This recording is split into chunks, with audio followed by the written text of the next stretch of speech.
Hello, good people. How's everyone doing? Trust that everyone is doing well, having themselves a good weekend, living their best life. Um, I'm doing well myself. I stay busy a lot, and do a lot of things. Oh, let me pause before I forget. If you will, please hit that like and subscribe. I would greatly appreciate it. And notification bell if you like some of the content that I drop. Um, And one more thing before I go any further. Good friend of mine on this week, he made a comment in his video, and I was like, you know what? I think I'm interested in that. I'm gonna try to work that in if I can remember it. What's that? That is, if you will, if I've said anything in the time that I've been doing this that have helped you in any way, better understand the market, better make decisions in the market, or if I've motivated you to get busy investing or get into the game, or if I've given you a good tip in one of the stocks or crypto I've thrown out there, drop in the comment, if you will, drop a THX. Thanks. That would be a great way to let me know that I'm saying something to help someone. So if you will, if it's not asking too much, if you would drop a comment and just drop THX, and I would greatly appreciate that. Now, with that being said, I stay pretty busy. I like doing things, and I like doing things to put me in a better position to build my wealth, right? So, what are some of the things I do? A buddy of mine has a limo service, and I've been working with him for a little bit over 18 years, and it's been good to my family and I. And so, yeah, so I did a prom Friday evening, and I did another prom Saturday evening. So, had a busy weekend. Then I do a little Uber on the side. I do a couple hours of Uber in the evening, and that's been good to me as well. Did it for like 9 years now. That was never the plan. Got into it for one reason, just to be more. Anyway, got into it for a couple hours in the evening because my wife was going to school at night, and I figured I could be more productive. Didn't want to go back to school, so just to be more productive. No, she was in school like 6 months, coming in 2-3 nights a week, and I'm kicked back, relaxed. I like, okay, as a man in the house with my wife, I could do better than that, being kicked back, relaxed when she come home. I mean, have a full-time job, going to school, trying to better herself. So after 6 months of watching her, I got into Uber. And then the first year I paid off my credit cards. I was like, how did I do that? That was not the plan. I wasn't, just whatever. So, it was good to me. And then COVID happened. So I started investing 20 to 40% of my money, and week over week, and that turned out pretty good the first 12 months. I bumped it up to 80% of my Uber money, and that second 12 set of months were already to 10. 10, it was great. 10 and then 10 and 3/4. That last month and 1/4 was that's when the market started tanking.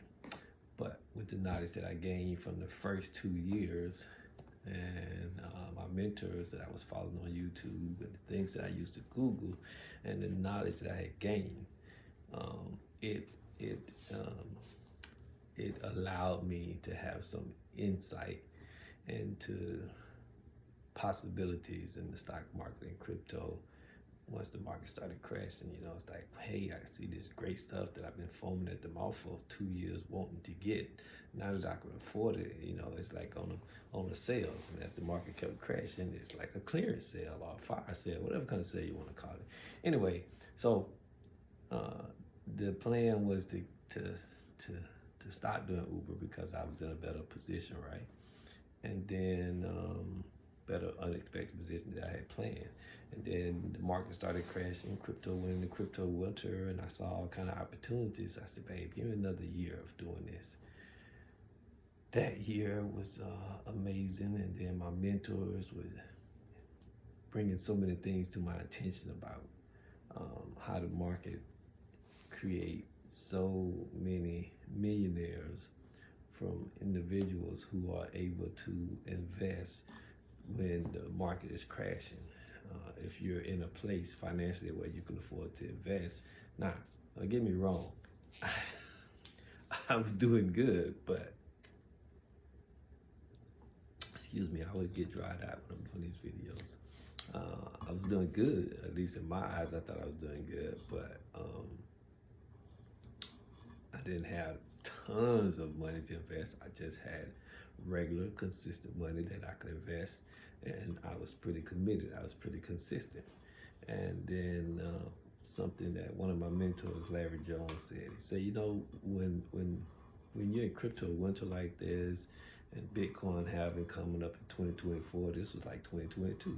I got like 2 years. What is this man talking about? It's coming up middle of 2024 in April, the middle of April. So I'm like, okay. They say, you know, you could just, whoever you is, he wasn't talking directly to me. I felt like he was talking directly to me. You could just drop small amounts, you know, small chunks. He say, just nibble. Can't make the imitation of eating noise he was making. But anyway, so he was saying, you know, you could drop like $10 a day or $10 a week or whatever your budget can allow into a few cryptos that you believe in, and you know, it could really turn your life around. So as I was listening to him and following some other guys and gals, and they were saying some great things, I said, you know what? I seen, you know, how the market ran up in 2020 and 2021. Let me try to give you a verbal picture of what I'm saying. In 2020 and 2021, the market they say it was the tail end of a bull run. So bull market, bull run, what have you. So the last 2 years was that 2 years of 20 and 21 was a bull market. It was a bull run. Bulls do what? They rage. They rage forward. They soar. They run hard. When the market was running hard in the upwards direction, that's a bull market. So the gains that I would see in stocks, it's like regardless of the value of the stock, if I was dealing with cheap stocks, so most cheap stocks, let's say, I think I've given this example before. I bought an energy and a water stock at like 17 cents, and in 3 weeks it ran from 17 cents to $2.01 a share. So, you know, percentage-wise, that's a nice gain, but wasn't a, you know, 17 cents, $2. It's like a $2 run, right? Okay, really not $2.85, but close to it. Then, you know, more expensive stock, you know, you may see run from one price to another, but it was variance of, you know, $2 to $5. Every now and then you might see some run $10, or you might see something run $20. Okay, now the flip side of that, since AI, okay, I bought NVIDIA a year and a half ago. I guess longer than that now because it's been running for some months now. But before it started running, a year and a half before that, I got NVIDIA at $195. So NVIDIA ran up to $900 and something a few days ago. I think it was like $970 or whatever. I could pull it up and see, but it was 9 something. So you're talking about from $195 to 9 something. That is the difference of the opportunities that were created in 22 and 23. Now, if you caught that, that means you've been watching me, or you've been watching the market, and you can understand that's a huge variance, a huge difference. Didn't have that kind of run in the average stock back in 2020 and 2021, which is why I've been hammering, beating that nail for the past year that I've been doing this, trying to tell everybody, anybody who will listen, it's the best time to invest. Now, because I was saying how I do drive limo and do Uber, You know, limo will hold anywhere from 8 to 10 people. Depends on what vehicle you're driving, and we have a nice little lineup at the company I work with. Some vehicles you can get 12, 14, 16, 20 people in. So I said I meet a lot of people when I'm driving limo. Then I meet a lot of people during the week when I'm doing Uber. So I'm saying that to say I meet a lot of people, talk about a lot of different things, and I always get around to investing. So most people, when you get into the subject of investing, they say, that's a gamble, right? And I laugh, not at them, but I had a teacher teach me once a while back when I was in school. And she taught, excuse me, class clown, one of my good friends. He came in the classroom making a joke out of something that happened in the way coming into class. He made a big joke out of it. Really, it was embarrassing somebody, but nobody knew who he was talking about unless you was out there, you seen the person. So after the class had a good laugh, and then the teacher, she gave a little light laugh. She did that because she wanted to lead up to her next thing she wanted to say. What did she say? She said, so, Mr. B, won't call his name, Mr. B, she said, are you ignorant or are you stupid? She paused. She said, don't worry about it. It's a rhetorical question. You don't need to answer. She said, but you do need to think about it. She said, if you're ignorant, she said, I'd rather be ignorant, because if you're ignorant, you just don't know no better. It's a lack of knowledge, a lack of understanding. You just don't know it. Stupid is you know better and you just continue to do it anyway. So she said, I'd rather be ignorant than stupid. That's the aha moment I have when folks bring up, when you bring up investing, they say it's a gamble. Incorrect. It's a gamble if you do no research. It's a gamble if you just start buying things and you don't pay attention what you're buying, you don't do any research, check out the company, see what it has going on. Maybe it's a company that's taking a nosedive financially and maybe going out of business. Or maybe you're buying something and it's already at its all-time high. So once you get to all-time high, unless you're working on something, unless the company is working on something that may push them above, break out of that ceiling of the all-time high, hit new highs, the only place it's going from all-time high is down. So if you don't do the research and you buy something when it's up, hold it for 6, 7, 8 months, a year, like, wait a minute, I don't understand why I'm losing so much money. Well, you know, it's because you bought it at the wrong price. You didn't do the research. You didn't talk to anybody. You just went free with a nibby. Okay, so when it comes to investing, no, it's not a gamble. It's not a gamble as long as you do the research. Yes, it is a risk. As a lot of my mentors love to say, nobody has a crystal ball, can't guarantee you what the market is going to do, but we can guarantee you what it does over time since it's been around. And it's been around many years. I think it came out in the 1800 something or 1700 something. I may be wrong. I'm not looking at it right now, but it's a long time ago, right? And it's been growing year over year, decade over decade, right? So it's not about to stop doing that. No, not every company does that. Some company goes out of business. Okay, I'm trying to make the point that investing is not gambling. It's not a gamble. It is a risk. No risk, no reward. Little risk, small reward. Big risk, big reward. So it's well worth it. I mean, I just gave an example about NVIDIA. I could say more about it not being a gamble, but I'm gonna leave that alone. So many things I want to touch bases on, different conversations I had this week with different people, and you know, it just be lack of knowledge. So I'm always saying you want to build your financial knowledge. Knowledge is power. So you always want to be building your knowledge. And yes, I'm a big proponent of building your financial knowledge, but I'm an even bigger proponent of building knowledge in every area of your life, building knowledge in how to be healthy, or if you're unhealthy, how to become healthy. If you're healthy, how to maintain your health. building your knowledge in your relationship, in your marriage, building your knowledge in parent-child relationship, grandparent, grandchild relationship, and just in every area of your life.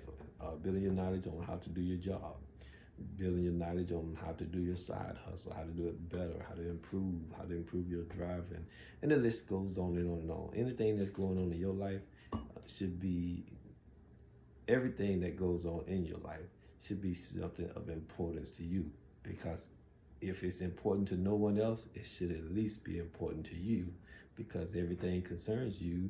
It's either for your betterment or it's for your deterrent, and you don't want to build things that are deterring you from getting to where it is you want to go.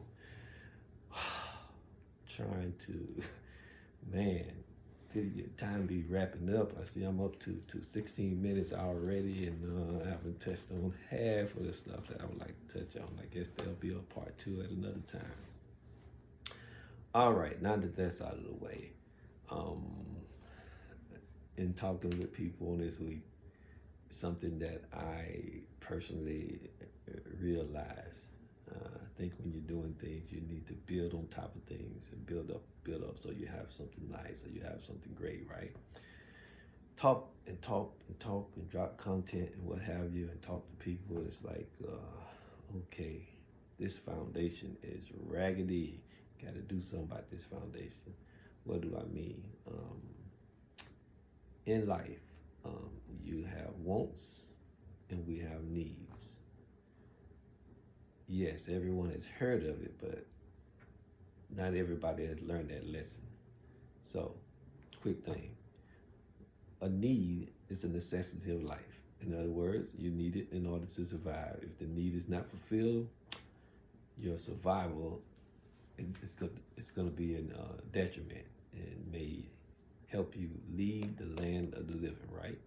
So a need is you need life, you need health, you need strength. So you need your food, or you won't have life, you won't have health, you won't have strength. So food is a necessity.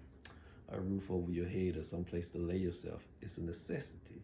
Safety is a necessity. A car, depending on who you are, where you live, and what you have going on, a car could be a necessity. Your clothes are a necessity. Certain things are a necessity, right? Wants are things that you just desire, but you can survive without it. So everyone needs to have a good grasp of what's a want and what's a need. And you need to make sure you meet your needs first, and then prioritize your wants. Which one will fit into this lump sum of money I have, whether that lump sum is your paycheck or your bonus or your tax return or what have you. But you need to have a budget and decide what you're going to do with your 100% of your income, you know. And then, now, getting back, tying in investing. We're just saying it's not a gamble, it's a risk. I didn't always know, but I know it now. Investing is a necessity of life. Man, get out of here with that. Okay. That's, again, lack of knowledge or ignorance. I did not always know investing was a necessity of life. And then someone would say, well, I have my 401k. That's all well and good. I'm going to leave that alone. Yeah, that's one form of investing, right? But as your income goes up, or I learned something the other day, 401k was never a vehicle or a tool that was created to take you throughout your retirement, your golden years, right? It was created because pensions were going away and yada, yada, yada, so on, so on, so on. I didn't do a lot of research. Someone brought it, I seen a video, matter of fact, I think I seen 3 on this week pointing that out. Like, what you mean? Everybody knows that. Well, no, that's incorrect. So, anyway, investing is a necessity in life, but you have to learn that. You got to do a little digging. You got to do a little research and find it for yourself. Is it really a necessity? Oh, it's a necessity. I've heard it so many times.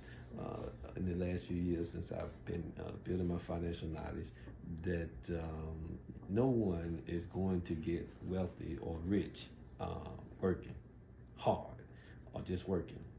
No one is going to get wealthy or rich, or it's highly unlikely you're going to become wealthy or rich from saving money. Saving is a good thing, but the banks put your money to work. They make way more than the small percentage that they give us for putting our money in the bank. I understand that it's a business, and I've been in business myself. Had a small landscape service and have done other things in life. I understand business. Fair business is fair business. You're not in business to not make money. You're in business to make money, and you're in business to provide a good service for your customers, right? But it's a taking. It's a give and take. You know, you're not just trying to give more than what it is you're receiving for your business, because you got business expenses, what have you. Then you got to have your income. If you have employees, you got to have money. I said all that to say, I understand the banking. I'm not mad at them, but you have to understand you need to put a portion of your money to work. Hence, what investing does. And over time, your investing can overpower, can overtake your income.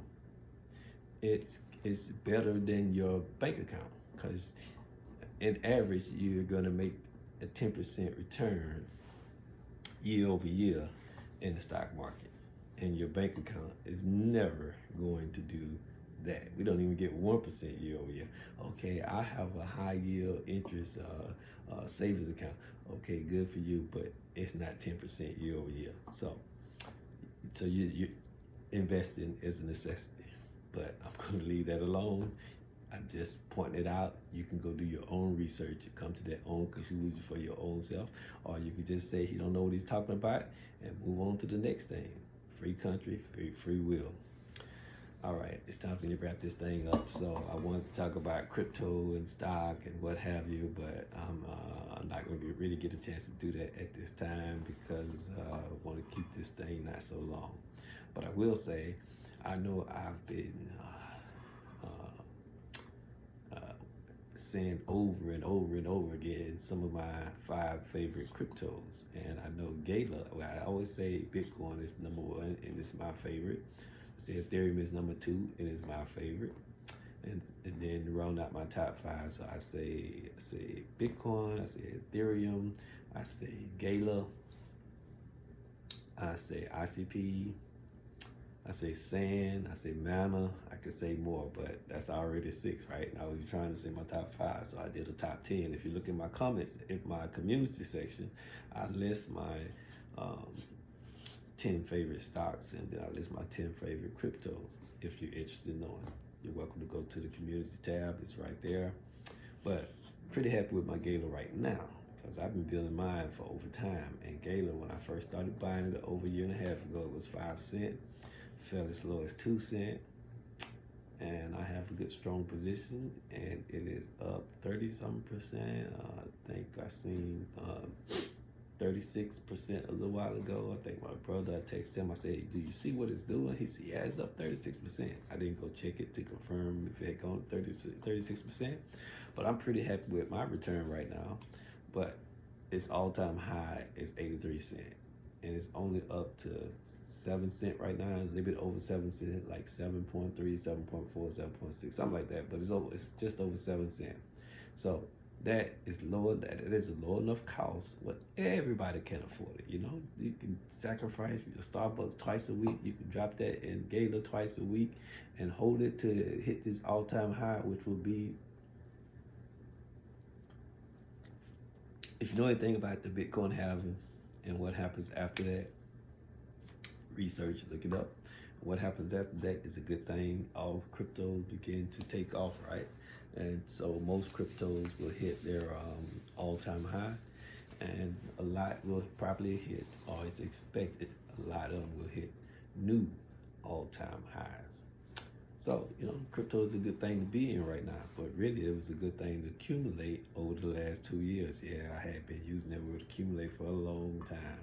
But yeah, cryptos have been running, AI stock have been running, Apple has been falling. In case you didn't know, Apple is one of the biggest companies there is, over $1 trillion company. You can't go wrong with Apple. So, you know, when things are falling, when the price is falling, and it's a great company that's not going anywhere, and take my word, if you're a $1 trillion company, you're not going out of business anytime soon. So if the price falls, that means you're buying it at a sale price, and you just get what your budget can afford. Even if you got to just dollar cost average, drop $50 a week, you just keep on dropping your $50 a week until it begins to make you money. But I'm gonna have to wind this thing up because I could go on and on and on. Somebody said, you speak so passionate. Well, you know, when things excite you, it's easy to get passionate about. And finances and investing has become a passion for me. And it's been very rewarding for me. My good friend, I don't even know him, but he's my mentor on YouTube. One of my mentors is Keenan Grace. And Keenan was saying how his crypto portfolio is up 164K this year. Outstanding for him. I can't say the same, but I can say I'm pretty happy with my crypto portfolio right now. But with that being said, I hope everyone is doing well. Don't forget, if I've ever said anything to help you, to encourage you, to inspire you in this financial journey, please drop a comment. If you don't want to say nothing, just drop THS. Thanks. Let me know that I've done something to reach one. They say if each one reach one, right? I'm just trying to reach as many as I can, get people to build their wealth. Wish you guys all the best. Enjoy the rest of your weekend. I got to go spend a little time with my wife before I get in trouble. Take care. Be blessed continually, my friend.